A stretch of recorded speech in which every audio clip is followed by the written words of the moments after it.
ஆண்டவருடைய நல்ல நாம் மகிமைப்படட்டும்.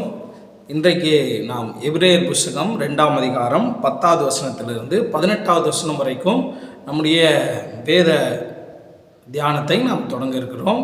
இது 2வது அதிகாரத்தின் 2வது பகுதி. ஸோ இதை நீங்கள் கவனமாக கேட்க இதில் குறிப்பெடுத்துக்கொள்ள உங்களை அன்பாக உற்சாகப்படுத்துகிறேன். எபிரேயர் புஸ்தகம் 2ஆம் அதிகாரம் 10வது வசனத்தை நான் வாசிக்கிறேன், கவனியுங்கள். ஏனென்றால் தமக்காகவும் தம்மாலேயும் சகலத்தையும் உண்டாக்கினவர் அநேகம் பிள்ளைகளை மகிமையில் கொண்டு வந்து சேர்க்கையில் அவர்களுடைய இரட்சிப்பின் அதிபதியை உபத்திரவங்களினாலே பூரணப்படுத்துகிறது அவருக்கு ஏற்றதாய் இருந்தது.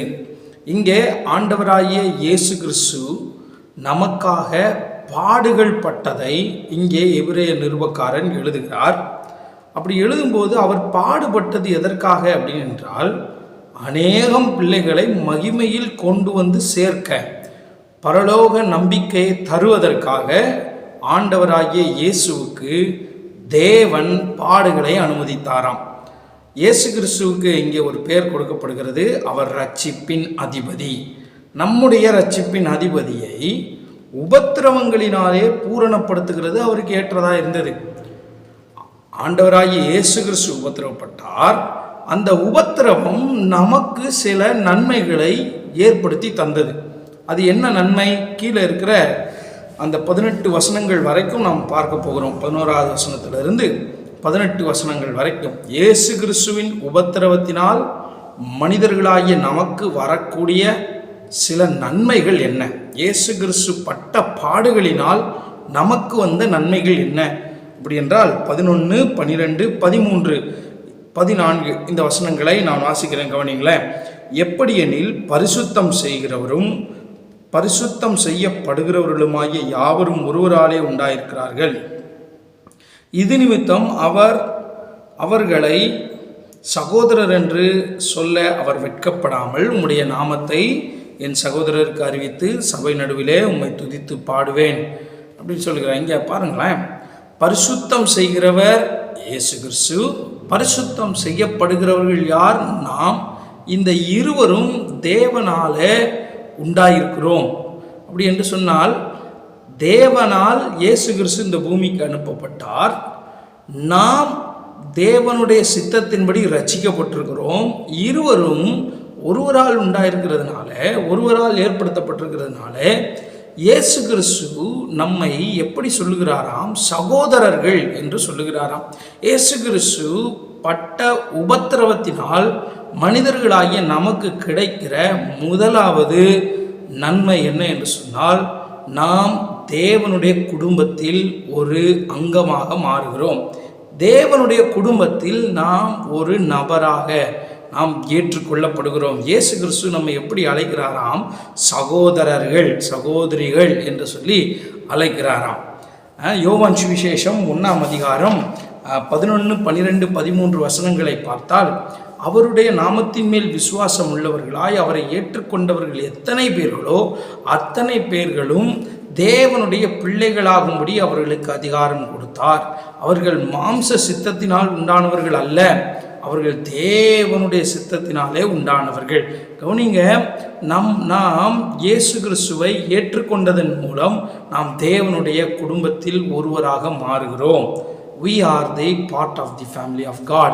நாம் ஆண்டவருடைய குடும்பத்தில் ஒரு அங்கம். இரட்சிப்பின் அதிபதி ஏன் உபத்திரவப்பட்டார் தெரியுமா? நமக்கு ஒரு பரலோக குடும்பம் ஒன்று உண்டு. இதில் யார் தகப்பன்? தேவன் நம்முடைய தகப்பன். தேவனை இயேசு கிறிஸ்து எப்படி சீசர்களுக்கு அறிமுகப்படுத்துகிறார் என்று சொன்னால், பரலோகத்தில் இருக்கிற எங்கள் பிதாவே. நமக்கு பிதா ஒருவர் இருக்கிறார், அவர் தேவன். நம்முடைய சகோதரர், மூத்த சகோதரர் இயேசு கிறிஸ்து. நாம் எல்லாம் இயேசுவினுடைய சகோதரர்கள், சகோதரிகள் அப்படி என்று சொல்லி இந்த 3 வசனங்களும் நமக்கு காட்டுகிறது. அடுத்து 2வது, இரட்சிப்பின் அதிபதிக்கு உபத்திரவம் வர காரணம் என்ன? 2வது, அதன் மூலமாய் வருகிற நன்மை நமக்கு என்ன என்று சொன்னால், 14வது வசனம் சொல்லுகிறது, ஆதலால் பிள்ளைகள் மாம்சத்தையும் இரத்தத்தையும் உடையவர்களாய் இருக்க அவரும் அவர்களைப் போல மாம்சத்தையும் இரத்தத்தையும் உடையவரானார். மரணத்துக்கு அதிகாரியாகிய பிசாசானவனை தமது மரணத்தினாலே அழிக்கும்படிக்கும். 2வது, இயேசு கிறிஸ்துவுக்கு எதற்காக உபத்திரவம் வந்தது, எதற்காக பாடுகள், மரணம் வந்தது என்று சொன்னால், இந்த மரணத்தினாலே மரணத்துக்கு அதிபதியாகிய பிசாசை அழிக்கும்படிக்காக. தேவன் மனிதனை படைக்கும் போது தேவனுடைய திட்டத்தில் மரணம் என்ற ஒன்றை தேவன் படைக்கவில்லை. ஆனால் என்றைக்கு மனிதன் பாவம் செய்தானோ, பாவம் செய்த உடனே பாவத்தின் மூலமாக மரணம் இந்த பூமிக்குள்ளே வந்தது. பாவத்தின் விளைவாக மரணம் இந்த பூமிக்குள்ளே வந்து ஆளுகை செய்து கொண்டிருக்கிறது. இதற்கு ஒரு அதிபதி இருக்கிறான், மரணத்துக்கு ஒரு அதிபதி இருக்கிறான். அவன் யார் என்றால் வேதம் சொல்லுகிறது, பிசாசானவன்.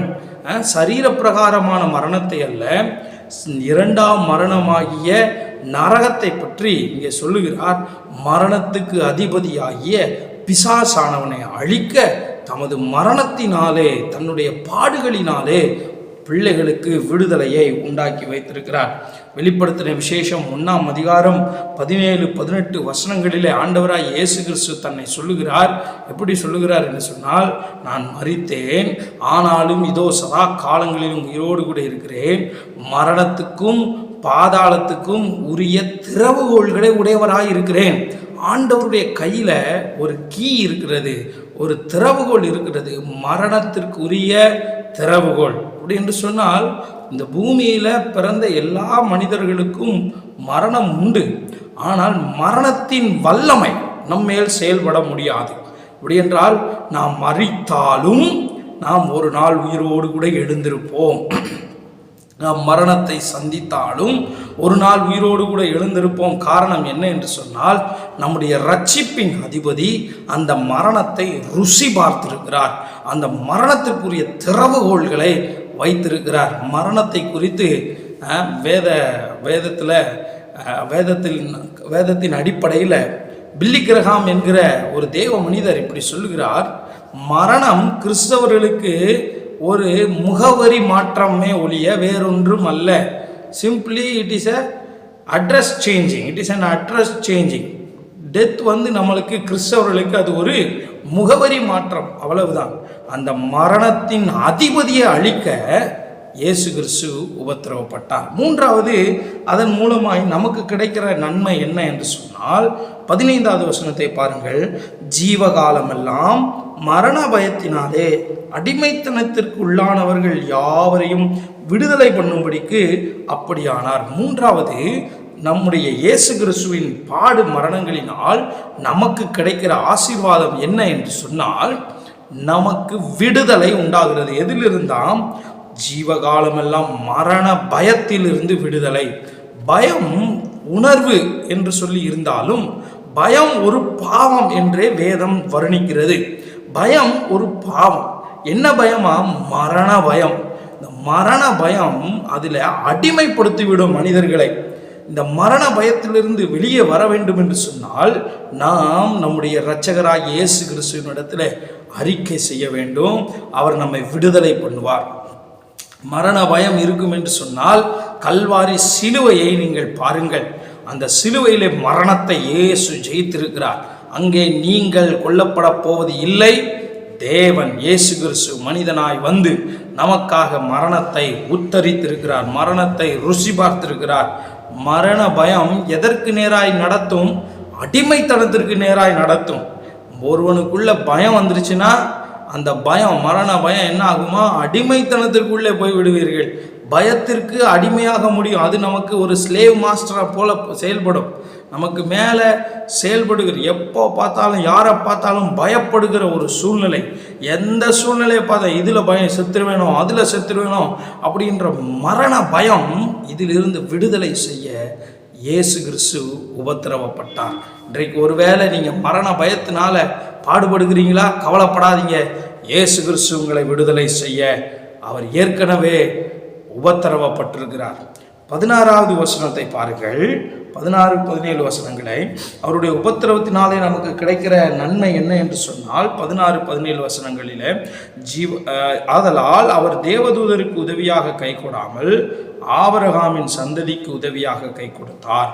அன்றியும் அவர் ஜனத்தின் பாவங்களை நிவர்த்தி செய்வதற்கு ஏதுவாக தேவ காரியங்களை குறித்து இரக்கமும் உண்மையும் உள்ள பிரதான ஆசாரியராய் இருக்கும்படிக்கு எவ்விதத்திலும் தம்முடைய சகோதரருக்கு ஒப்பாக வேண்டியதாய் இருந்தது.